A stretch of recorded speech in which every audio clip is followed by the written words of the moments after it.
Bonjour tout le monde. Premièrement, je veux vous remercier de vous être joints à nous. Mon nom est Christine Bergeron de C3 Groupe Conseil. Aujourd'hui, on va parler d'un des sujets qui m'intéresse profondément. Donc, comment influencer les gens pour mieux réussir nos négociations. Donc, comme je vous disais, je vous invite vraiment à participer. On n'est pas un gros groupe, ça va être beaucoup plus convivial et plaisant pour tout le monde si on partage au fur et à mesure. Donc, on va parler du fait que les négociations, ce n'est pas à la fin, juste avant de conclure nos affaires, qu'on doit commencer à considérer les points de la négociation. Il faut vraiment y penser tout le long. Je vais parler un peu du processus décisionnel, les types de personnalités et comment ça influence, comment s'en servir pour influencer, les biais cognitifs, les principes de conformité, puis l'écoute active. Mais avant tout ça, je veux qu'on retourne dans le temps. Est-ce que vous vous rappelez la première fois que vous avez fait des négociations, que vous avez négocié quelque chose? Probablement, vous aviez moins de 2 ans à l'époque, mais on va prendre un exemple qui va probablement être universel à tous et qui est un petit peu plus facile à se rappeler que quelque chose avant 2 ans. Négocier son temps de coucher. Essayer de se coucher plus tard en tant qu'enfant. Donc, est-ce que vous vous rappelez qu'est-ce que vous avez à faire en échange pour rester debout plus tard? Est-ce que c'était peut-être de faire vos devoirs? Peut-être de nettoyer votre chambre? Si c'était avec votre mère, votre père, peut-être la gardienne. Avec la gardienne, peut-être que vous avez même offert de ne pas le dire à vos parents. Parce que vous saviez que cette gardienne-là, elle, pour ce qui était important, c'est d'être en bon terme avec vos parents, de se faire payer à la fin de la soirée et probablement avoir un autre job. Sinon, pas le dire, c'était même pas sur le radar si vous étiez avec votre mère, parce que c'est elle avec qui vous négociez. Mais peut-être avec votre père, vous avez dit, ben je ne dirai pas à maman si tu me laisses veiller un peu plus tard. Qui sait, ça dépend de vos parents. Donc, même jeune, vous aviez déjà les notions de je m'adapte, je vais dire qu'est-ce que l'autre a de besoin, puis je vais négocier là-dessus. L'idée, c'est que dès un jeune âge, vous avez déjà commencé à ramasser de l'information, puis à vous adapter à ces personnes-là pour avoir un gain. Puis là, je parle naturellement d'un côté éthique, on va rester dans l'éthique, mais comment est-ce qu'on applique ça maintenant au processus de vente? Bon, traditionnellement, les ventes, il y a un premier contact. Après ça, on fait la découverte, on fait la qualification, on analyse les besoins, on arrive avec des solutions possibles, on parle des PVU ou la proposition à valeur unique. Après ça, là, on tombe dans les objections puis les négociations. On conclut la vente, on fait le suivi, on fidélise notre client. Puis c'est bien correct. Mais qu'est-ce qu'on dit, c'est que les clés pour une négociation réussie, c'est avoir un objectif et négocier d'une position de force. Créer une dynamique gagnant-gagnant. Connaître la personne et le processus décisionnel. Ne jamais sous-estimer l'autre. Puis ça, celle-là est un petit peu plus difficile quand ça fait un bout de temps qu'on fait des ventes. Éliminer les surprises et être prêt, connaître vos alternatives et vos limites, puis le pouvoir d'influence.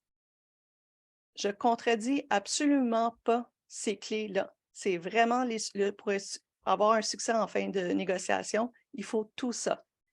Mais l'idée, c'est que notre client, son processus d'achat, ce n'est pas notre processus de vente.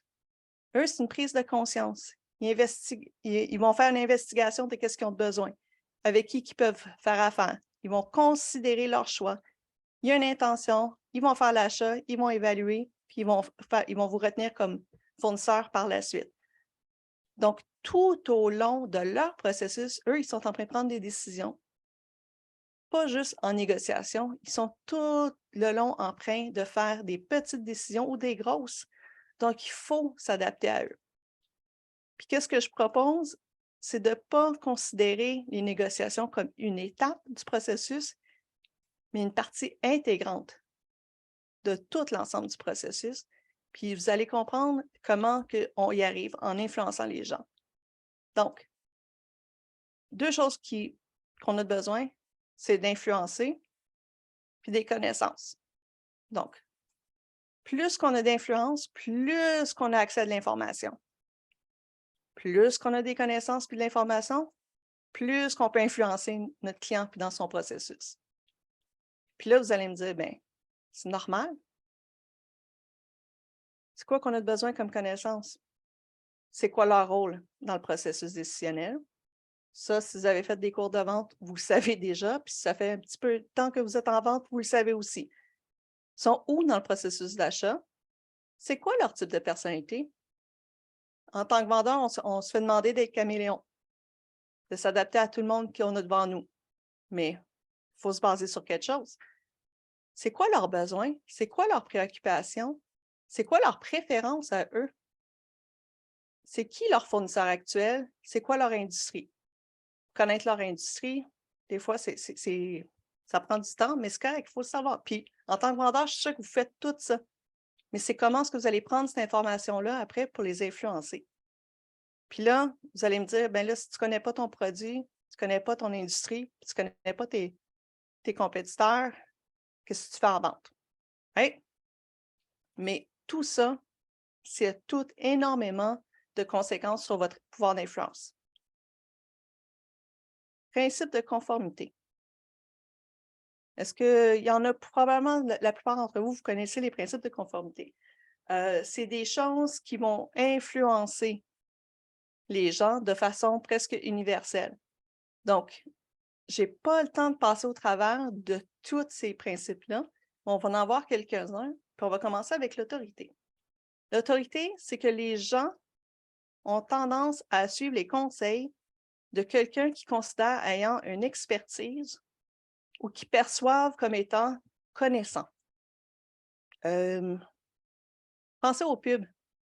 Combien de fois qu'on voit des annonces avec des gens en sarrau blanc pour nous donner l'impression que c'est soit un médecin, un dentiste, peu importe. Donc, là, en tant que vendeur, vous savez que c'est une gimmick de marketing, mais ça reste que cette idée-là qu'on va suivre les conseils de quelqu'un qu'on a l'impression est une autorité sur le sujet, c'est universel. Mais c'est très subjectif. L'autorité, vous vous rappelez au début, j'ai dit qu'une des clés de la négociation, c'est négocier en position de force. Donc, c'est ça, ça vient avec l'autorité. Si je vous demande quand est-ce que ça commence le processus d'influence en frais d'autorité, est-ce qu'il y a quelqu'un ici qui pourrait penser à quand est-ce que ça commence ce processus-là? Première rencontre? Avant ça.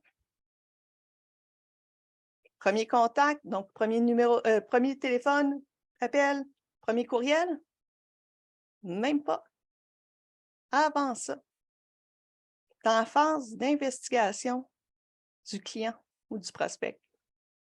Donc, pensez vos réseaux sociaux. Si je partirais maintenant, je ne le ferai pas, là, mais j'irais checker vos LinkedIn. C'est quoi la première impression qu'un prospect qui vous cherche va avoir de vous? Si je rentre votre nom dans Google, qu'est-ce qui ressort? C'est quoi l'image que vous projetez? Puis ça, je vous le conseille pas maintenant, là, attendez au moins à midi, là, mais allez dans Google, rentrez votre nom, regardez qu'est-ce qui sort. On le fait tous maintenant, quand on cherche des renseignements, quand on veut faire affaire avec quelqu'un, on cherche autant la compagnie que la personne.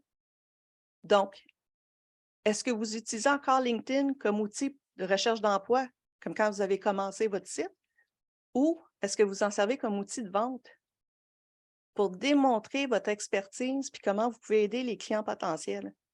Donc, ça change complètement la dynamique, puis vous n'êtes même pas là, puis le client commence déjà à vous percevoir comme soit une autorité ou pas.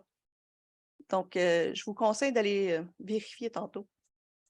Donc, tout le long du processus, avant même d'avoir rencontré la personne, vous avez vous démontrez cette influence-là d'autorité. Une affaire super importante, maîtrisez bien vos affaires. Puis là, vous allez me dire, bien, ça fait partie de la game. Voyons donc, Christine, de quoi tu parles? C'est avant même de rentrer, vous devriez déjà naturellement savoir les caractéristiques de votre produit. Ça va de soi.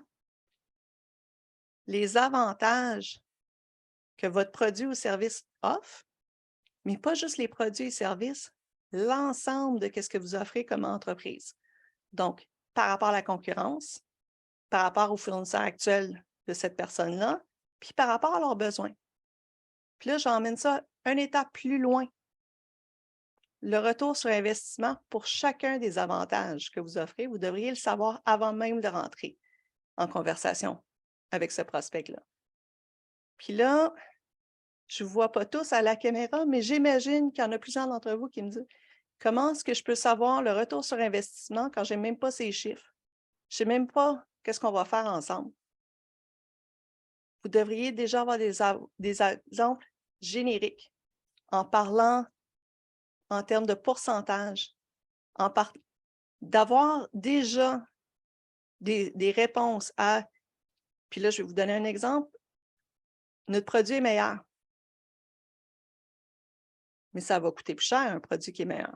C'est correct, on le sait, mais les clients vont acheter plus. Ça va partir de 1 à 1,25. Je donne n'importe quel exemple, c'est pas grave. L'idée, c'est que vous savez qu'en principe, les ventes vont augmenter de 25 puis ça, vous pouvez dire parce que vous l'avez vécu avec d'autres clients. Mais vous parlez en pourcentage. Puis je vais revenir tantôt pourquoi ça a tellement un impact d'arriver avec des chiffres et des choses déjà préétablies.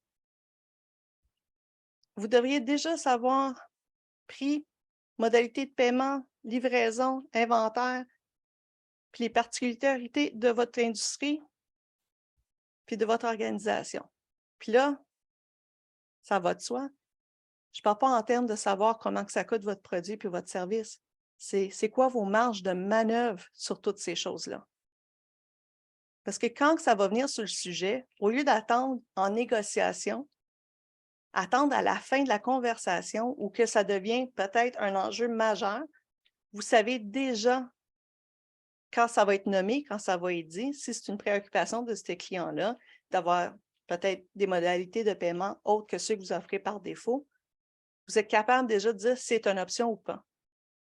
Donc, vous êtes capable de tout de suite répondre « Ah, ça, c'est non négociable, ça, on ne pourra pas y toucher », au lieu de dire « Bien, je vais t'en revenir ».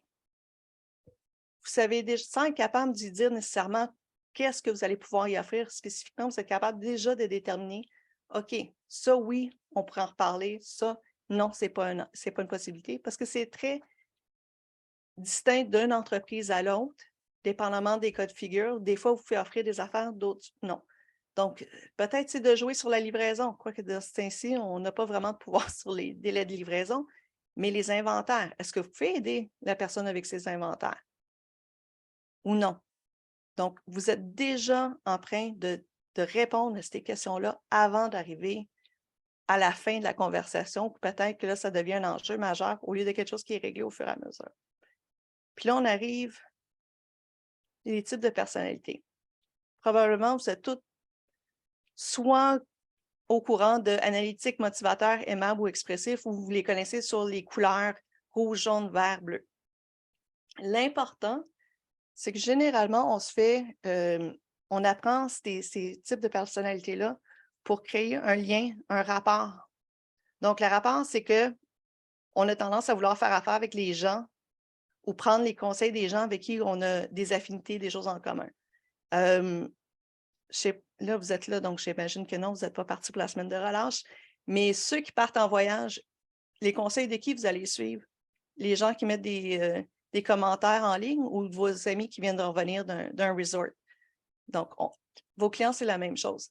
Mais moi, qu'est-ce que je vous dis? C'est que les types de personnalités, poussez la réflexion un peu plus loin que juste un lien de rapport pour avoir l'impression qu'on a des choses en commun, puis l'utiliser comme levier en tant que raison. Donc, on a tendance à aller avec des choses qui ont de l'allure pour nous, qu'on comprend, qui font du sens. Mais l'affaire qu'il y a, c'est que d'une personne à l'autre, qu'est-ce qui fait du sens? C'est pas pareil.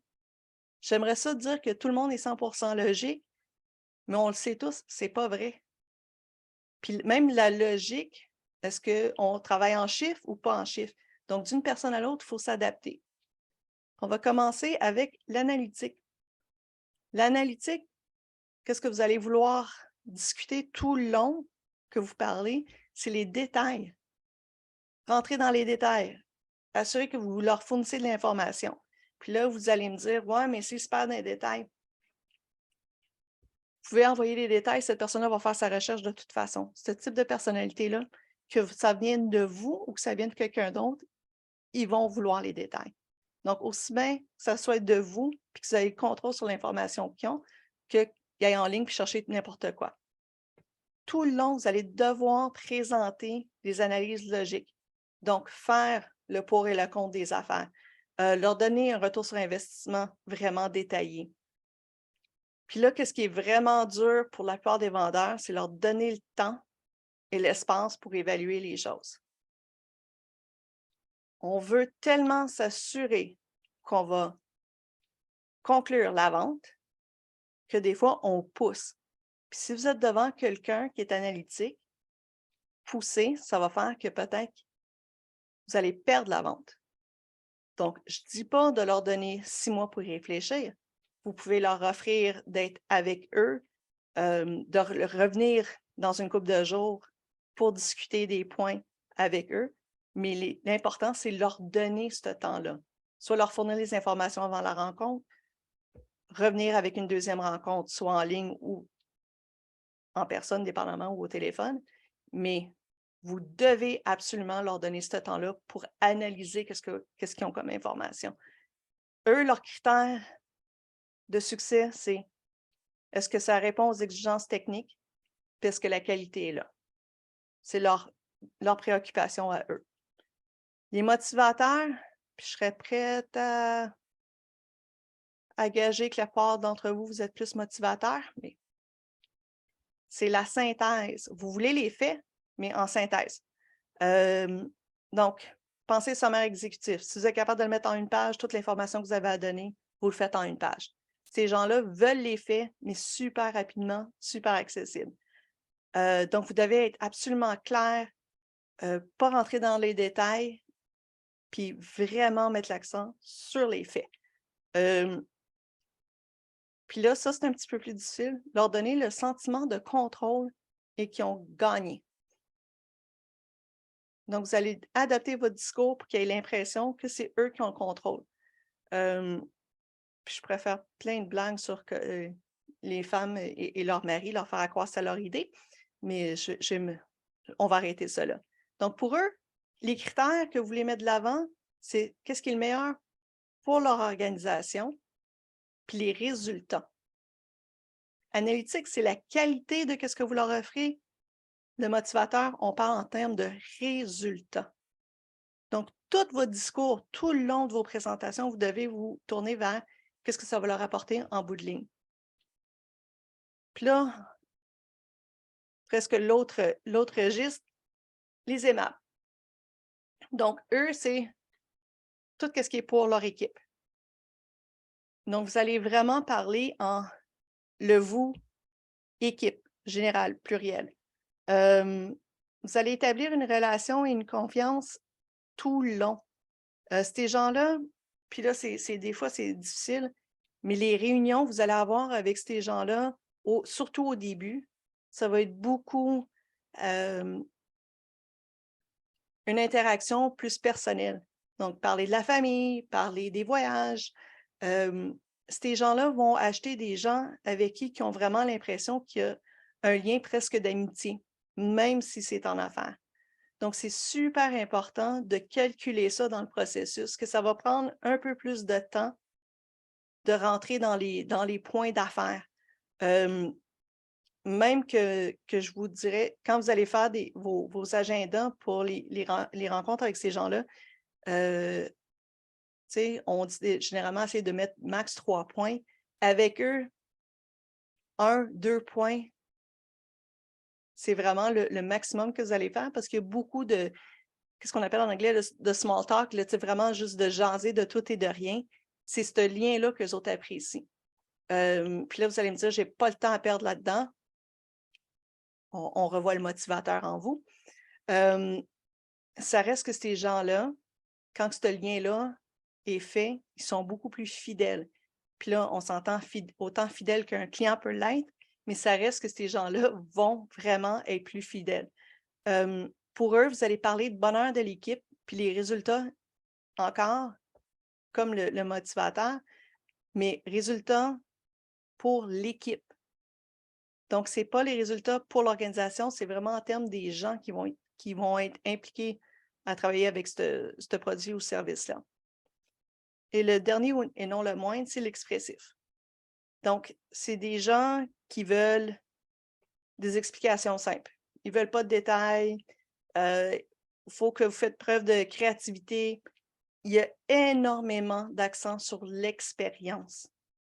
Donc, c'est des essais, des échantillons, des témoignages, aller visiter chez d'autres de vos clients pour voir qu'est-ce qui se passe, dans la mesure du possible, naturellement. Donc, c'est vraiment des gens qu'il faut qu'ils le vivent pour le croire. Donc, si vous avez la possibilité de faire des preuves, de leur faire essayer des choses en personne, faites-le. Une autre chose qui est super importante pour les expressifs, c'est avoir le sentiment de validation, de reconnaissance publique. Donc, c'est des gens que vous voulez que leur équipe soit là, au moins dans une des réunions, pour que vous soyez capable de mettre de l'avant leurs connaissances, les monter, les booster. C'est ça qui va aller les chercher. Puis eux, c'est la meilleure décision selon leur expérience. C'est super important d'être capable de faire le lien avec ce que les autres ont vécu. Puis on va en parler des biais, mais d'aller chercher comment que leur expérience avec vous est meilleure, comment l'expérience avec vous va être meilleure pour tout le monde. Puis eux, c'est vraiment avantage pour toutes les parties prenantes. Donc, eux, ils vont voir, c'est axé sur les gens, mais dans le sens général, pas nécessairement juste leur équipe. Qui m'amène aux biais. Les biais cognitifs, c'est des choses qui influencent notre façon de voir ou notre façon de choisir, qui est pas mal universelle à tout le monde. Humainement, je ne sais pas si vous savez, mais l'adulte, en moyenne, prend 35 000 décisions par jour. Puis là, vous allez me dire, ben voyons, ça n'a pas d'allure. 90-95% de ça, on n'y pense même pas, c'est des automatismes. De prendre un café le matin, vous n'êtes pas obligé de vous poser la question 1000 fois. Vous allez chercher votre café, vous le faites. Prendre les escaliers au lieu de l'ascenseur, vous asseoir à gauche au lieu d'à droite. C'est toutes des choses qu'on fait pratiquement instinctivement, mais ça reste, en principe, c'est parce qu'il y a plein de choses qu'on fait sans y penser, puis c'est votre client aussi. Donc, je vais vous donner quelques exemples qui vont vraiment, que vous pouvez utiliser pour influencer ou au moins comprendre la façon que votre client va réfléchir puis avancer dans son processus de décision. Donc, le biais de confirmation. On a tendance à aller vers ou croire des choses qu'on croit déjà, qui confirment ce qu'on croit déjà. Donc, si historiquement, votre client ou votre client potentiel croit que vos produits ne sont pas à la hauteur parce qu'il fait affaire avec quelqu'un d'autre, vous allez avoir à déconstruire ça. Puis à chaque fois qu'il va avoir l'opportunité de confirmer que vous êtes moins bon, il va le faire. Puis l'inverse est vrai aussi. Donc, c'est hyper important que vous sachiez que il va trouver toutes les choses qui vont confirmer ce qu'il croit déjà. Le biais d'ancrage, on a tendance à croire et à donner beaucoup d'importance à la première information qu'on a. Donc, vous vous rappelez quand je vous ai dit première impression sur LinkedIn puis sur les médias sociaux? Donc, qu'est-ce qu'ils ont vu? Qu'est-ce qu'ils ont eu comme information? Ils vont rester avec cette information-là. Ils vont croire ça. Donc, puis là, je vais J'irai pas trop loin dans les détails de celle-là parce que, justement, on va en parler à la fin, mais je donne un atelier sur voyons, j'étais pour le dire en anglais, la prospection proactive. Donc, comment aller influencer les gens avant même, donc être là en premier pour l'information. Pas attendre qu'il y ait plein d'informations, vraiment y aller au-devant de tout ça. Ça, c'est en mai, puis je vais donner les dates tantôt. Donc, un autre super important, l'effet d'halo. On a tendance à laisser influencer un trait ou une caractéristique qu'on apprécie ou qu'on n'apprécie pas, influencer qu'est-ce qu'on croit à propos de tout. Donc, je donne un exemple. Je t'apprécie, toi, donc automatiquement, tout ce que tu vas me dire est vrai, ta compagnie, c'est génial, tous tes produits sont... On a tendance à laisser tout teinter comment qu'on voit. Donc, imaginez les lunettes roses ou que tout est teinté de la même façon. C'est la même chose. Donc, premières impressions, votre réputation, tout ce qui peut influencer, les gens vont s'accrocher là-dessus puis ils vont avoir l'impression que tout a les mêmes caractéristiques. Je pourrais vous donner un exemple de pourquoi que les gens qui sont plus beaux ont tendance à avoir des promotions. C'est qu'on a tendance à croire que les gens qui sont plus beaux sont plus intelligents, qui est tout à fait pas lié, mais c'est une caractéristique qu'on l'applique à tout. Puis le prochain, c'est l'effet de cadrage. Puis celle-là, super important pour les vendeurs, puis vous allez comprendre pourquoi. On va faire un petit exercice le fun. Je vais m'acheter un manteau en ligne. J'ai 2 offres. L'option A coûte le plein prix, 100 $. L'option B, il est en vente à 50 %. Généralement, il est à 200. Lequel que vous prenez? Généralement, on prend le deuxième. Pourtant, c'est le même prix, puis il y a des grosses chances qu'il n'y a pas vraiment de différence entre les deux manteaux. Mais pourquoi ça arrive? C'est l'effet de cadrage. Puis pourquoi est-ce que ça arrive, l'effet de cadrage? On ne veut pas perdre. On a tellement peur de perdre notre opportunité, perdre de quoi, que l'impression que si je ne prends pas celui à 50 %, bien, je viens de perdre l'opportunité d'avoir un manteau qui vaut plus cher pour le même prix. Donc, on va aller avec celle-là. Puis l'autre, c'est face à une décision. Puis celle-là, c'est super important que vous maintenez ça dans votre tête. On a tendance à prendre les informations qui sont facilement disponibles plutôt que réfléchir. Puis là, je ne suis pas en train de dire que vos clients sont lâches, mais vos clients ne feront pas les calculs pour vous autres. Quand je disais tantôt d'avoir des retours sur investissement avec des pourcentages, avec des chiffres, c'est à cause de ce biais-là. Imaginez, je vous dis, travaille avec moi, me te sauver de l'argent. Ah, tant mieux, c'est le fun. Mais travaille avec moi, puis je te sauve 15 % par mois, ou je te sauve 5 000 par mois. Dès qu'il y a un chiffre, dès qu'il y a un calcul, ça a plus de résonance, plus qu'on va être comme « Oh, attends une minute, là, c'est important. Là, je comprends. » Parce que les gens ne feront pas le calcul pour vous. Donc, c'est à vous à présenter ces choses-là pour justement les guider puis influencer leur processus décisionnel. Donc, qu'est-ce que vous voulez retenir? C'est que quand on est présenté avec des options claires, clairement identifiées, clairement cadrées, on est plus enclin de les choisir. Donc, tout le long, quand vous allez présenter des choses, rappelez-vous que c'est ça qui va influencer le choix. Puis là, l'écoute active. Puis là, vous allez me dire que vous êtes super bon en écoute active, puis tant mieux si vous l'êtes. Mais écoutez pour comprendre, pas pour répondre. Vous rappelez les biais de confirmation? Posez des questions pour aller chercher plus d'informations, pas pour confirmer ce que vous croyez déjà. Parce que les biais, c'est dans les deux sens. Hein? Nous autres aussi, on a des biais. Donc, assurez-vous de poser des questions pour aller chercher plus de détails et pas juste confirmer ce que vous croyez avec votre client. Ça va vous permettre d'aller chercher énormément de détails, puis ça va les comprendre justement c'est quoi leurs réels besoins. L'autre, c'est d'écouter pour qu'est-ce qui n'est pas dit. Lire entre les lignes.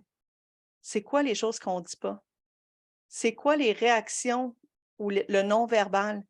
Toutes ces choses-là, ça vous en dit autant que qu'est-ce que le client va vous dire. Donc, c'est de porter attention à ça puis s'ajuster à ça tout le long. Puis là, on pourrait faire toute une séance sur la synergologie, donc le non-verbal, mais ça reste que les points les plus importants de se rappeler, c'est s'il se croise les bras, il y a peut-être juste froid. Mais si vous venez de dire de quoi, puis il croise les bras, puis il se recule, ah, c'est une réaction. C'est quoi que vous venez de dire qui l'a fait réagir? C'est à ça que vous devez porter attention. Donc, peut-être qu'ils ne vont rien dire, mais leur réaction vous en dit long. Puis l'autre, n'ayez pas peur du silence. Les gens n'aiment pas les silences. Puis les vendeurs, on a tendance à parler. Nous autres, pas de problème à parler. Sauf que si vous posez une question, le client répond, sautez pas tout de suite dans la prochaine réponse. Dans votre tête, et je dis bien dans votre tête, pas à voix haute, parce que c'est un petit peu déstabilisant pour les gens, mais vous pouvez faire 1, 2, 3. Juste ça, même pas quelques secondes, il y a des grosses chances que la personne va continuer à parler parce qu'elle n'aime pas le silence. C'est là qu'ils vont vous donner énormément de détails ou ils vont penser à d'autres choses qu'ils n'ont pas dit. C'est cette opportunité-là que vous voulez saisir. Ça semble, tu sais, quand on a juste 20 minutes avec le client puis qu'on veut tout mettre dedans, mais c'est pour ça que c'est super important de bien cibler les points qu'on veut discuter puis bâtir la relation et pas essayer de vendre dans la première rencontre. Donc, adaptez et spécifiez votre offre au fur et à mesure que vous avancez dans le processus. Suite, tout au long, bâtissez cette offre-là. Attendez pas jusqu'à la dernière minute dans les objections puis dans les négociations. Vraiment, commencez à le bâtir dès la première rencontre. Adaptez-vous à la personne puis aux personnes impliquées. Puis là, je ne suis pas rentrée dans toute la dynamique de groupe quand vous avez plusieurs gens devant vous puis comment vous adaptez à ça. Mais on pourra en parler s'il y en a qui ont des questions sur ce sujet-là en particulier. Laissez, puis celle-là, c'est très dur, laissez votre prospect ou client dicter quoi et quand les choses sont présentées. Je sais que vous avez votre agenda puis votre façon de faire, mais adaptez-vous à cette personne-là. S'il vous parle déjà qu'il y a des problèmes d'entreposage, parlez tout de suite de ça. Attendez pas à la négociation. Rajoutez des points tout de suite. Assurez-vous que vous savez déjà ce que vous allez offrir. Puis là, ça reste, offrez pas des choses avant même qu'ils vous en parlent. Je connais une compagnie que je nommerai pas, que toutes leurs soumissions qu'ils envoient, c'est le gros prix avec 50 de rabais sur tout. C'est leur standard. Moi, je suis comme, pourquoi vous faites ça? Je comprends pas. Tu sais. Ah, ça démontre que, tu sais, on y offre tout de suite un beau rabais. Mais c'est parce que si c'est standard puis tout le monde le sait, ça n'a plus de valeur. Donc, adaptez-vous au fur et à mesure. Puis, laissez le processus construire une proposition gagnante-gagnante au lieu d'attendre à la négociation pour faire votre proposition. Commencez tout de suite à la bâtir dès la première rencontre. Donc, ce n'est pas une étape dans le processus, la négociation. C'est une partie intégrale du processus au complet. Puis la dernière affaire que je vais vous dire avant de prendre vos questions, je vous l'ai dit au début, il y a tellement de façons de travailler avec les billets, avec comment influencer les gens. Et je répète, de façon éthique. J'ai pas eu le temps de tout vous montrer, toutes les façons de faire. Puis j'ai même pas touché les heuristiques. Les heuristiques, c'est des façons que on apprend avec le temps, avec l'expérience, justement, pour prendre des décisions beaucoup plus rapidement. Donc, des façons que notre cerveau fait A. Au lieu de faire A, B, C, on fait A, C tout de suite. Ça, c'est des choses qu'on apprend, puis que tout le monde utilise, mais ça dépend d'une personne à l'autre. Ça, si vous êtes intéressé, n'hésitez pas à communiquer avec moi. On donne des ateliers chez C3B spécifiquement sur ça, mais ce n'est pas sur 1 heure, c'est sur 2 jours. Mais sinon, je vous laisse, avant de passer à vos questions, avec une petite citation qui date, je ne sais pas quand est-ce exactement, mais c'était entre 1737 et 1793. Donc, même à cette époque-là, on savait qu'une des plus grandes compétences dans les affaires, c'est de s'entendre avec les gens puis les influencer leurs actions. Donc, même là, un maudit bout, les gens savaient déjà qu'il fallait influencer puis travailler avec, s'adapter à les gens qui avaient avec nous. Donc, là, j'ai hâte d'entendre vos commentaires et vos questions. Je vous cède la parole, donc si vous voulez...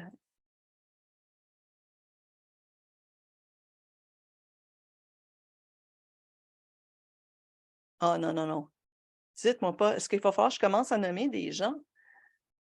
Donc, une couple que je connais.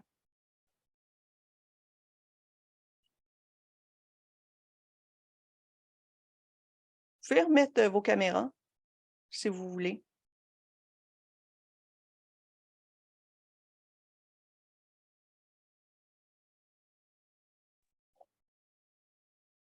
Je sais qu'hier, en anglais, on a eu une question sur comment s'adapter quand c'est en groupe avec différentes personnalités. Puis ça, c'est vraiment une question de... Puis je vais retourner à la slide des... Ce sera pas long. C'est vraiment de voir qui est dans la salle avec nous. Donc, il faut s'adapter assez rapidement. Donc, qu'est-ce que je vous suggère, si vous savez c'est qui est dans la salle, c'est aller très rapidement au résumé avec les faits. Donc, parler tout de suite aux motivateurs, aux expressifs qui ont besoin des grandes lignes rapidement. Si vous ne parlez pas à ces gens-là en partant, vous les perdez. Les analytiques, les MM sont beaucoup plus patients, donc vous avez le temps de revenir dans les détails par la suite. C'est vraiment le faire en 2 phases. Vous trouvez à toucher à tout, mais ces gens-là ont besoin des grandes lignes puis des résultats dès le début si vous voulez capter leur attention. C'est une des choses qui aide quand c'est plusieurs personnes dans un groupe. Commentaires, questions par rapport aux influences, puis comment influencer le processus décisionnel.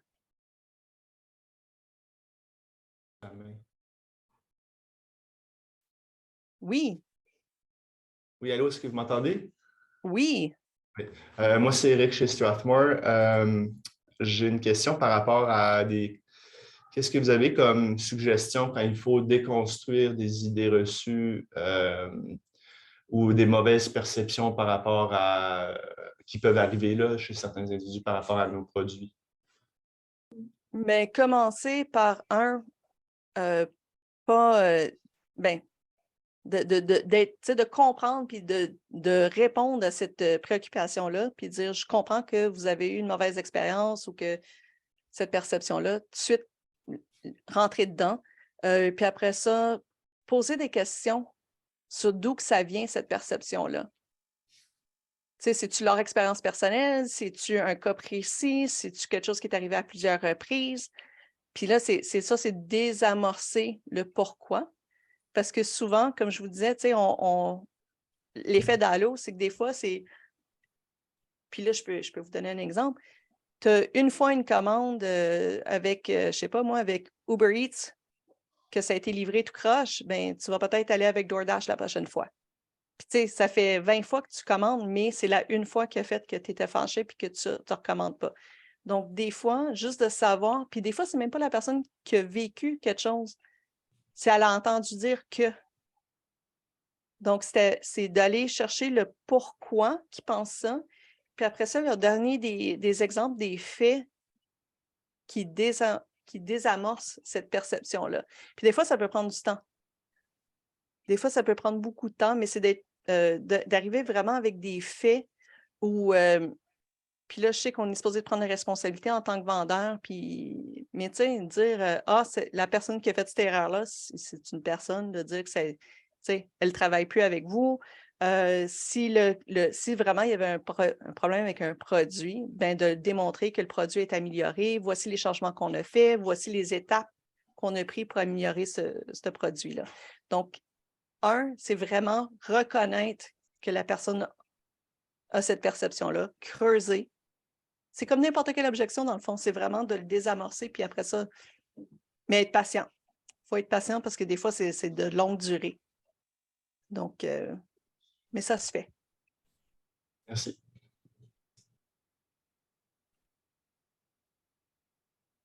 D'autres questions, commentaires? En passant, tout ce que j'ai dit, ça fonctionne dans la vie privée aussi. Hein. Comprendre comment l'autre réfléchit, comment ils prennent des décisions, on peut influencer qu'est-ce qu'ils vont choisir en bout de ligne. Mais faites attention avec qui vous utilisez ces nouveaux pouvoirs-là. Moi, j'ai une question, Christine. Oui. Puis je vais faire du pouce sur qu'est-ce que M. Hull a dit par rapport aux élections. Est-ce que ton entreprise, elle offre des cours pour ça, pour savoir quoi dire, comment les contrer, comment arriver à trouver une solution pour que ton client soit quand même satisfait, là? Comment retourner le tout, de faire en sorte que ça soit un succès? Oui, ben oui, parce que justement, c'est un des sujets que j'adore, c'est de prendre parce que c'est une étape, c'est une étape, c'est pas une étape, c'est un processus. Puis c'est vraiment il faut être très, très conscient de c'est quoi. Puis j'imagine que quand on a un client comme ça, justement, c'est de savoir qu'est-ce qui s'est passé dans le passé, c'est quoi notre réputation, connaître nos compétiteurs, connaître qu'est-ce qui se passe. Mais oui, on fait des formations justement là-dessus, sur comment influencer, comment s'adapter. Puis là, je l'ai fait en 40 minutes parce que c'est ça qu'on avait prévu. Mais puis c'est autant, puis là, j'en ai pas parlé, mais c'est autant une prise de conscience de nous, puis comment nous, on réfléchit, puis comment nous, on travaille. Parce que meilleure façon de comment influencer les autres, c'est comment nous, on travaille, puis comment nous, on réfléchit. Parce que si on n'est pas conscient de nos propres biais, puis nos propres préjugés, parce que là, je ne suis pas rentrée dans les préjugés, mais il y a des préjugés aussi, c'est très difficile d'influencer quelqu'un d'autre si on n'est pas conscient de nous-mêmes d'où qu'on arrive. Mais merci, Kitty. Effectivement, on fait ça. Je suis curieuse. Est-ce qu'il y en avait d'autres qui négociaient d'autres choses quand ils étaient petits?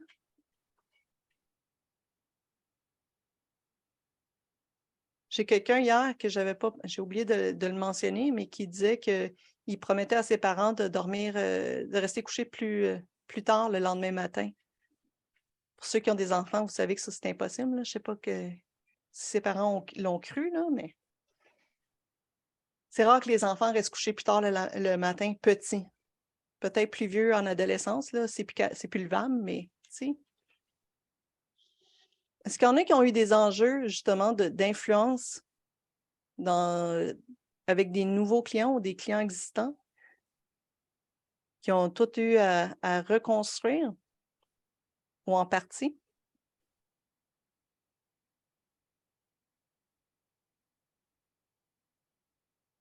Donc, 100% de vos prospects achètent de chez vous dès la première rencontre? Wow! Je vais vous demander de me donner vos trucs. Allô, Christine. Oui. Je peux faire référence à un client qu'on a depuis plusieurs années. Puis, en fait, il y a eu un différent peut-être de personnalité avec la cliente. Puis, il a fallu trouver la bonne personne qui pouvait bien communiquer de la façon qui fonctionnait bien avec elle, disons. Même si les autres personnes, c'était des personnes d'expérience puis très compétentes, c'était pas toujours évident. Fait qu'il a fallu vraiment, puis c'est pas gagné non plus, mais justement, au niveau de l'adaptation avec le client puis sa façon de communiquer. Je pense aussi que ça va m'aider de voir en analysant sa personnalité à elle pour mieux savoir comment m'adresser à elle. Ça peut aider parce que justement, ça pouvait jouer sur le fait de conserver le contrat ou le perdre. Puis je suis contente que tu aies partagé ça parce que c'est des fois, tu sais, l'être humain, c'est pas 100% rationnel, c'est pas 100% logique. Puis on a beau dire que c'est, tu sais, des ventes, c'est tu sais, B2B, c'est affaires, tu sais, c'est pas personnel. Mais même en affaires, c'est pas vrai qu'on est 100% objectif. Donc, oui, des fois, il faut s'excuser, puis il faut trouver une autre personne dans l'organisation pour qui va avoir ce lien-là avec le client que nous, on n'a pas. Une autre chose, c'est si vous y allez en équipe. Tu sais, des fois, ça arrive que nous autres, on va chez les clients, puis on a plusieurs personnes. Avant de rentrer, assurez-vous que tout le monde est d'accord sur qu'est-ce qui va être dit, puis quand ça va être dit. Vous êtes chef d'orchestre en tant que vendeur, donc c'est à vous de vraiment établir puis vous assurer que tout le monde a compris qu'on ne va pas tout dire n'importe comment, n'importe quand. Puis il y a cette, tu sais, il faut faire attention parce que c'est pas tout le monde qui va être réceptif de la même manière. Donc, tu sais, chef d'orchestre, c'est à vous autres de prendre le lead puis vous assurer que tout le monde a compris. Puis ça, des fois, dépendamment qui qu'on amène avec nous, ça peut être un petit peu plus complexe. Parce que ça fait plusieurs personnalités à gérer des deux côtés. Pour l'avoir vécu dernièrement, Christine, je te dirais qu'il faut mettre un chef d'orchestre et des fois, il faut même pousser pour choisir la bonne personne. Parce que si tu as un analytique, un motivateur et un expressif sur le côté vente et de l'autre côté, tu as un analytique et un motivateur, ça fait des discussions qui éternisent bien souvent pour rien. OK, oui. Et d'où l'importance aussi d'avoir un agenda très clair et tu sais, que tout le monde sait, on est là pour discuter de tel point, telle chose. Puis du côté des ventes, discuter, regarde, tu vas intervenir à ce moment-là sur ce sujet-là. Si on y arrive, si le client est ouvert à ça. Sinon, puis là, excusez mon expression québécoise, mais ferme-la. Parle pas. Si c'est pas approprié, même si tu penses que tu perds ton temps de t'avoir déplacé, c'est pas le temps, ça donne rien. Donc, c'est vraiment un agenda très clair, puis un chef d'orchestre qui s'assure que tout le monde comprend leur rôle.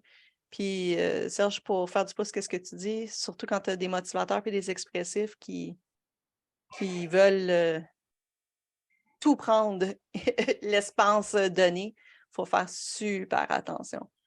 Heureusement, les analytiques sont un petit peu plus tranquilles. Oui. As-tu un truc pour justement assurer les gens des côtés vendeurs, surtout quand on y va en équipe? Quand le chef d'orchestre a dit le rôle, mais tu en as toujours un qui, justement, l'expressif, qui est toujours en train d'enterrer tout le monde et de prendre trop de place pour se démarquer. Quand son rôle initial était de ferme-le et écoute, là, en partant, bien clair. Ça, je pense, c'est vraiment des conversations au bureau, tête à tête, puis dire, regarde, je comprends que tu es super, tu sais, enthousiasmé par les conversations, puis le produit ou, tu sais, le sujet. Mais là, avec ce client-là, puis le dire, avec ce client-là, il va falloir que tu fasses super attention, tu sais. Prends ta place, fais attention, laisse-le parler, vas-y mollo, tu sais que tu peux être beaucoup. Puis ça, les expressifs, généralement, sont très conscients que c'est des gens qui sont prennent beaucoup de place, tu sais. À moins que la personne soit vraiment pas consciente de qui ils sont, généralement, ils savent. Donc, le dire, regarde, tu as tendance à prendre beaucoup de place avec ce client-là, ça risque de nous nuire. Donc, tu sais, vas-y mollo un peu cette fois-ci. C'est être honnête, tu sais, puis leur faire comprendre, regarde, si on perd la vente parce que tu veux trop en dire, c'est pas mieux. Généralement, juste la prise de conscience, leur dire, regarde, je te connais, là, je sais que ça va arriver. Puis si ça arrive encore des fois, malheureusement, c'est des exclure la prochaine fois. Tu sais, le dire, regarde, je ne peux pas risquer de t'emmener si tu ne respectes pas le rôle que tu as et la place que tu as pendant la réunion.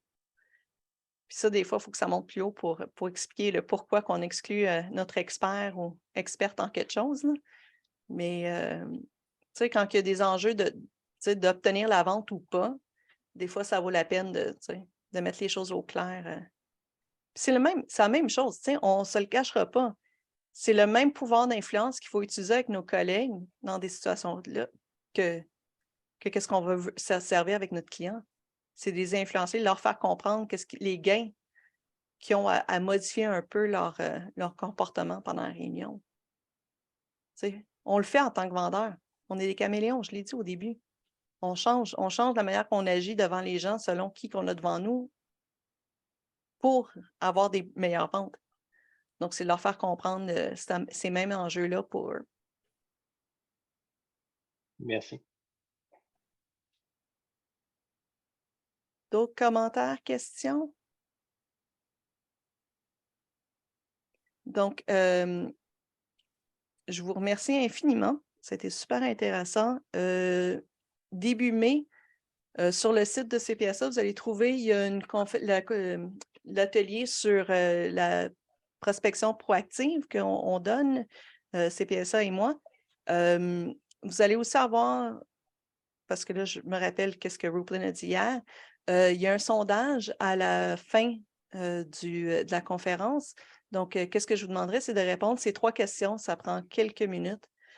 C'est pour aider CPSA à avoir un meilleur offre de ce qui est offert en français. On travaille très, très fort à augmenter l'offre francophone pour CPSA. Donc, n'hésitez pas à mettre vos commentaires, les genres de sujets que vous voulez que CPSA vous présente au cours de l'année. Donc, merci encore tout le monde, puis j'espère à bientôt. Merci. Merci beaucoup. Merci beaucoup. Merci. Merci. Et